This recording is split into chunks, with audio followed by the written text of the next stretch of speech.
Vijayawada central MLA bonda Umamaheswararao టీడీపీలో ధిక్కార స్వరం వినిపించారు. వైసీపీ నాయకుడు అంబటి రాంబాబు కనిపిస్తే మర్యాదపూర్వకంగానే పలకరించానని స్పష్టం చేశారు. మరోవైపు జక్కంపూడి రాజా నిర్వహించిన ముద్రగడ పద్మనాభం సంతాప సభకు జ్యోతిల నెహ్రూ, వంగవీటి రాధా హాజరయ్యారని, వాళ్ల నుంచి కూడా వివరణ అడుగుతారా అంటూ ఏకంగా టీడీపీ అధిష్టానానికే సవాల్ విసిరారు. 2019 ఎన్నికల్లో టీడీపీ ఓటమికి కాపు ఉద్యమం కారణమని చేసిన వ్యాఖ్యలపై మాత్రం ఆయన ఎలాంటి వివరణ ఇవ్వలేదు. బోండా ఉమా వ్యాఖ్యలపై టీడీపీ వర్గాలు విస్మయం వ్యక్తం చేస్తున్నాయి.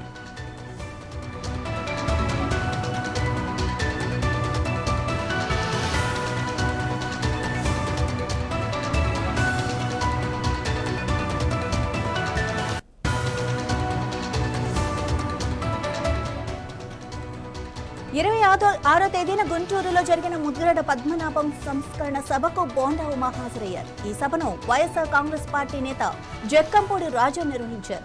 ఈ కార్యక్రమంలో బోండా ఉమా వైసీపీ నాయకుడు అంబటి రాంబాబుతో కలిసి కనిపించారు.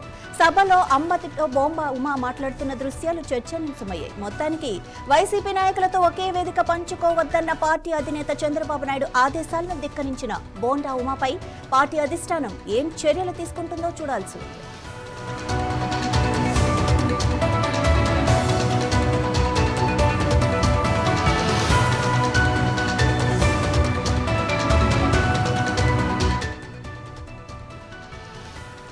దీనిపై మరింత సమాచారం మా ప్రతినిధి కృష్ణ అందిస్తారు. కృష్ణ, మీ దగ్గర ఉన్న సమాచారం ఏంటి?